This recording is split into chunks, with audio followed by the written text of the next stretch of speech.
minutos de sacarle viruta al piso, retomamos este programa. El Acomodo, orquesta típica de Edgardo Donato. Lo puse este tema primero por el nombre, El Acomodo, porque si había alguien que le gustaba el tema del acomodo era Juan Ignacio Alsina. Y aparte porque me gusta. Nos tocaba hablar ahora de Zapala. Usted, algo antes de terminar el bloque anterior, algo adelantó de que Las Lajas volvió a insistir. Sí, es verdad, pero bueno, ya no con el mismo ímpetu, no con la misma fuerza. Eso fue en 1911, a casi ya 7 años del traslado de la capital del Neuquén a su sede definitiva, o sea, la ciudad de Neuquén actual, porque los vecinos de Las Lajas remitieron un telegrama con 300 firmas a la Cámara de Diputados de la Nación. ¿Qué pedían en ese telegrama? ¿Qué decían? Pedían, nada más ni nada menos, que se declarara nueva capital del Neuquén a Las Lajas. Nuevamente volvieron a ese juego de argumentos. Uno de los argumentos que pusieron fue, por ejemplo, la infertilidad del lugar donde funcionaba la capital en ese momento, o sea, Neuquén. Es verdad, Neuquén en los inicios era un arenal, era un peladero, no es lo que se ve ahora, pero bueno, ese fue uno de los argumentos que se esgrimieron. Generalmente se hablaba más mal del lugar en donde estaba en ese momento la capital, tanto cuando era el primer intento de Las Lajas, que de las bondades del propio, porque inclusive a Las Lajas en un momento lo nombran como esa angostura malsana y no sé qué cosa. O sea que se argumentaba más hablando mal de la otra localidad que de los beneficios y lindezas de la propia. Y fíjese un detalle, los que firmaron ese telegrama, esas 300 firmas vecinos de Las Lajas, entre los argumentos de esas 300 firmas, había uno que me llamó la atención porque juraban, y yo le agrego, y perjuraban, no perseguir intereses personales. Válgame. Con lo cual estaban admitiendo que en la anterior vez sí había intereses personales. Pero bueno, ese fue el destino de Las Lajas. Manotazo. Una de las ciudades más antiguas del Neuquén, que sin embargo se ha quedado en el sentido de que las otras ciudades han progresado, han duplicado, cuadruplicado o multiplicado por 10, 20, 100 su población, y Las Lajas todavía sigue teniendo una pequeña población, a pesar de ser una de las ciudades más antiguas del Neuquén. Nos toca ahora hablar de otro traslado. Que no fue, así como el de Las Lajas no fue. También otro traslado que fue el intento de hacer de Zapala la capital del territorio. En este caso, debo decir que, comparado con los argumentos de Las Lajas, los zapalinos tenían con qué. Tenían motivos como para poder aspirar a esa capitalidad. Más allá, como dije en el primer bloque, pecaron un poco de ingenuos, porque la capitalidad, ellos creyeron que teniendo casas de comercio, que teniendo bancos, movimientos bancarios, teniendo mucha población que se trasladaba por temas comerciales, teniendo punta de rieles, de ferrocarril, que con todo eso alcanzaba. Y generalmente, viendo la experiencia de Neuquén Capital y viendo también lo que pasó en Las Lajas, eso no era lo que definía la capitalidad. Lo que definía la capitalidad eran los intereses económicos de los que intentaban hacer el traslado, ya sea Juan Ignacio Alsina, ya sea Buque Roldán. El poder del lobby en Buenos Aires.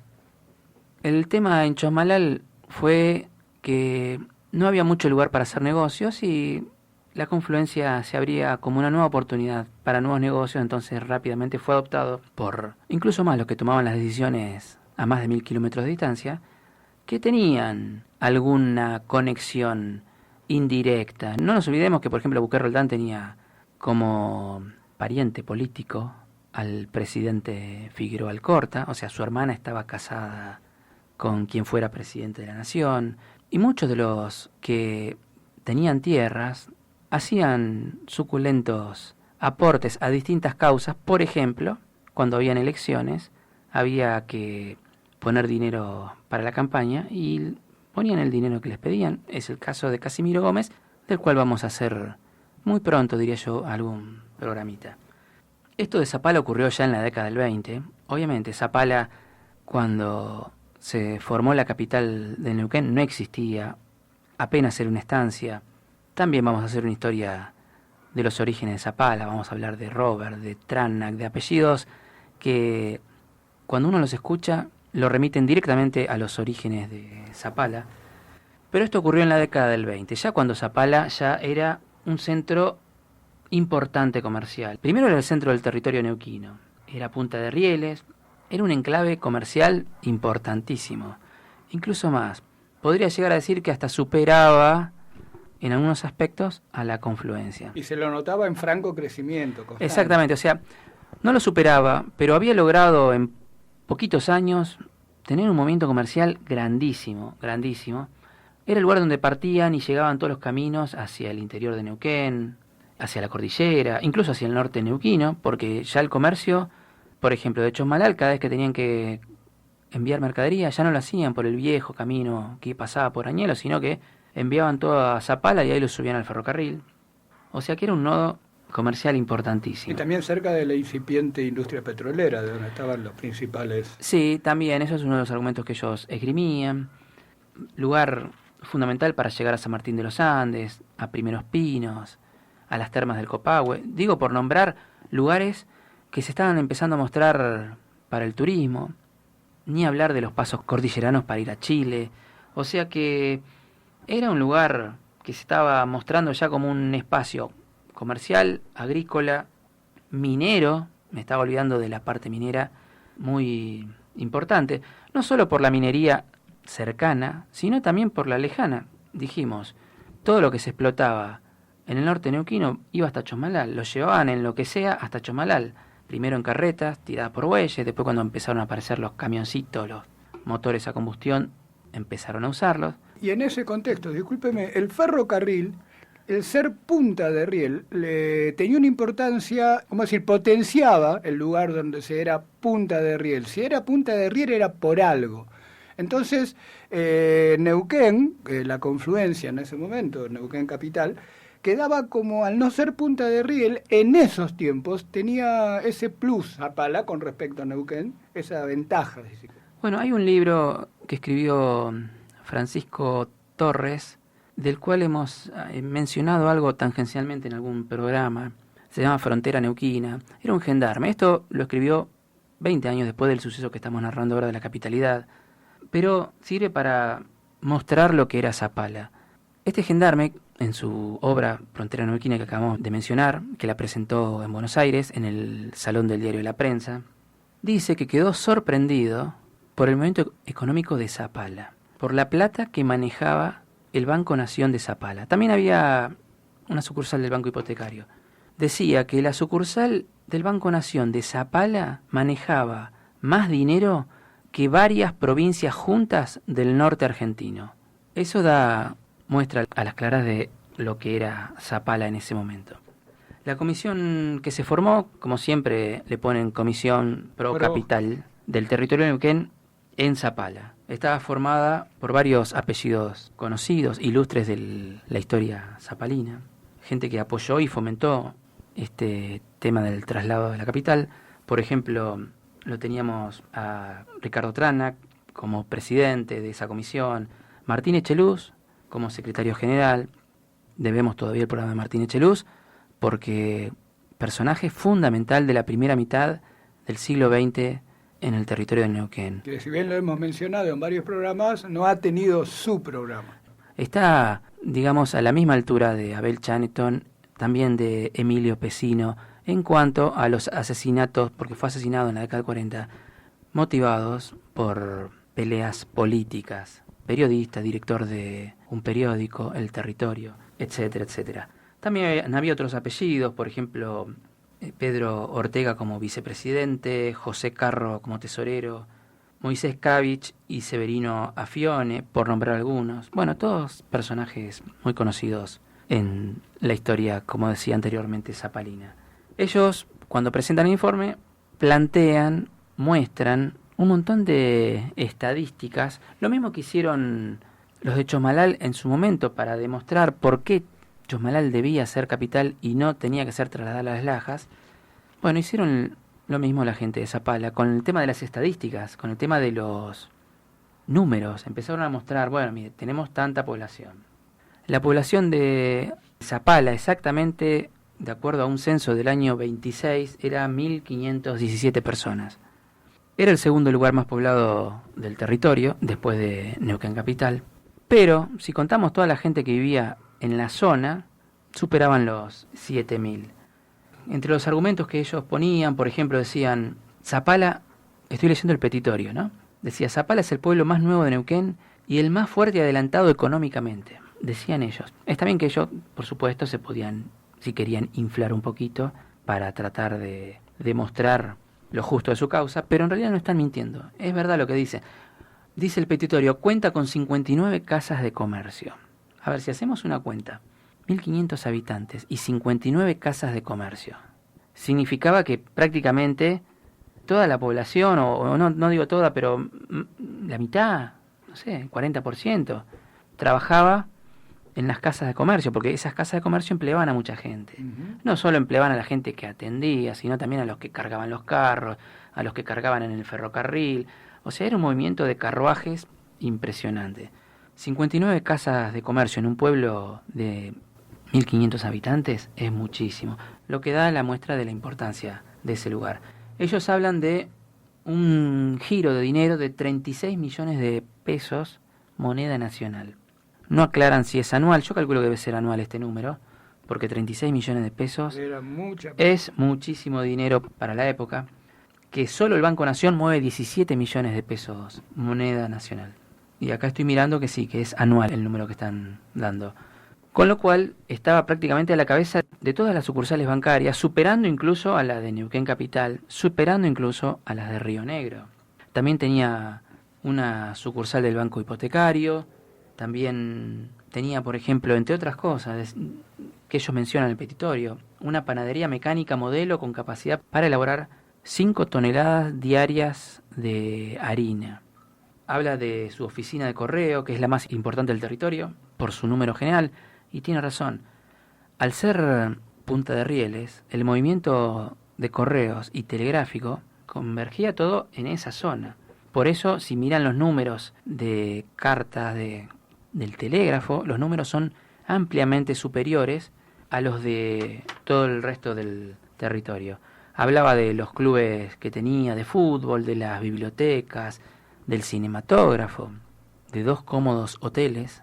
Lo ponía también dentro del petitorio como para demostrar por qué debía ser Zapala. Bueno, hay una descripción de todo lo que era. Que a diferencia, por eso yo hacía eso de que me resultaba como más entendible lo de Zapala, hablan de sus propias virtudes más que de los defectos, de marcar los defectos de las otras localidades. Bueno, en algún momentito le tiran un palito a Neuquén Capital, ¿no? Como diciendo que era un lugar infértil, que era un peladero. Le tiran algún palito, pero en realidad hacen más hincapié en todo lo que tienen. ¿Y qué es lo que ofrecen ellos? Por ejemplo, lo que ofrecían es el traslado del famoso chalet gris, el Chateau gris, que como era un edificio desmontable, ellos se ofrecían para desmontarlo y llevarlo a Zapala, pero no para sede de la gobernación, sino para jefatura de policía o para algún juzgado que hiciera falta. Ellos ofrecían también construir una gobernación con 17 habitaciones, de hecho tenían ya medio un proyecto. Ofrecían donar 4 manzanas de terreno rodeando la plaza pública. O sea, para la iglesia, para el banco. O sea, donaban 4 hectáreas alrededor de la plaza central para lo que quisiera hacer la gobernación, para construir los edificios que quisieran hacer la gobernación. Eso era lo que, básicamente lo que ofrecía. Por eso digo, pecan un poco de ingenuos. Digo yo, a lo mejor si hubieran ofrecido algún tipo de negocio o algo, por debajo de la mesa, hubieran al menos escuchado la propuesta. Si les ofrecieron solamente 4 hectáreas, construir un edificio y trasladar el Chateau Gris, me parece que se quedaron un poquito cortos. Esa es la historia de por qué no se trasladó Zapala como capital de Neuquén. No se trasladó Neuquén capital a Zapala. Ahí está bien dicho, la capitalidad. lanzaron una consulta a los propietarios de tierras como para demostrar también a la nación. Que no era el desvelado capricho de alguien, Sí. sino que era un clamor popular. Pero bueno, las preguntas estaban medias dirigidas, eran medias capciosas. Le hicieron una consulta popular a la población donde tenían que responder estas 3 preguntas. ¿Dónde debería radicarse la capital del territorio definitivamente? Pero no se lo preguntaban a toda la gente del territorio, se lo preguntaban a toda la gente de Zapala y los alrededores. Claro. Adivine qué respuesta ganó. Otra pregunta, siendo Zapala centro geográfico, ¿convendría ubicar allí la capital? Y la tercera pregunta era, ¿en qué orden beneficiaría al territorio ese cambio? Bueno, esta es una pregunta un poquito más abierta, pero bueno, esa es la historia de estos 2 frustrados traslados. Uno porque se descubrió que era un vil negociado. El otro, a lo mejor con más argumentos, en cierta forma pecó un poco de ingenuo, porque, como dijimos antes, y no es que vamos a poner un tango ahora, que el mundo fue y será una porquería, no lo vamos a poner. Pero acá se trataba de un tema de negocios, y los negocios ya estaban todos hechos en la Estaba todo confluencia. abrochado. Estaba todo el circo armado. Así que nos vamos a ir con un tema bien neuquino, ya que esta sería nuestra 5ª temporada. Nos vamos con un tema bien neuquino. Usted sabe que allá en el sur de Francia, en el País Vasco, porque el País Vasco en realidad ocupa pedacito de Francia y pedazo de España, se juntaron 2 neuquinos que extrañaban mucho el Neuquén y decidieron cantar y grabar este tema, que en realidad es el tema de nuestro programa, solamente que el de nuestro programa lo canta Larralde. Estos los cantan 2 neuquinos que estaban en el País Vasco y que sienten el mismo entusiasmo al hablar de Neuquén que tal vez el que sentimos nosotros al contar todas estas historias, o mucha gente que nos escucha, ya sea en vivo o en el canal de YouTube. Hasta el próximo jueves. Hasta el próximo jueves.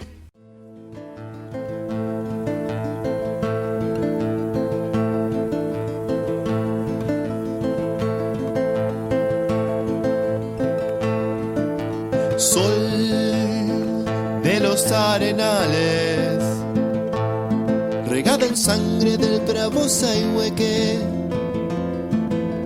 grito que está volviendo en su desbocado, otro pehuenche, en su desbocado, otro pehuenche. Del cielo la honda noche, se oye en el viento la serenata. Tu con la luna prende en la negra simba de mi araucana, en la negra simba de mi araucana.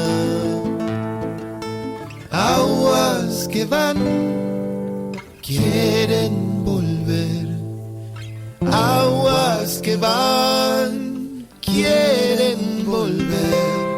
Río arriba del canto aprendido, Neuquén, Quimei, Quimei, Neuquén, Neuquén, Quimei, Quimei, Neuquén.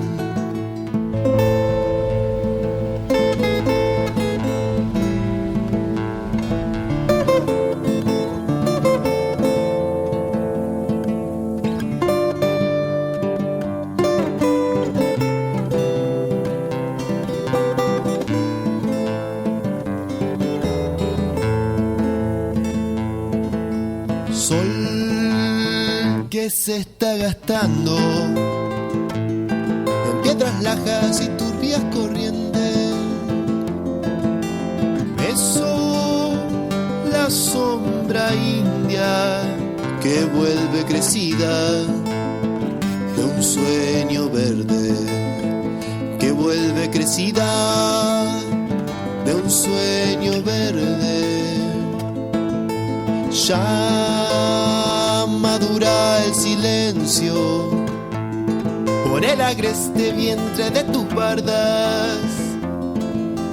Quiere rayén dormirse tiembla en sus entrañas, enamorada.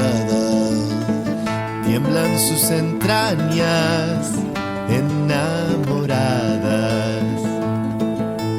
Aguas que van, quieren volver.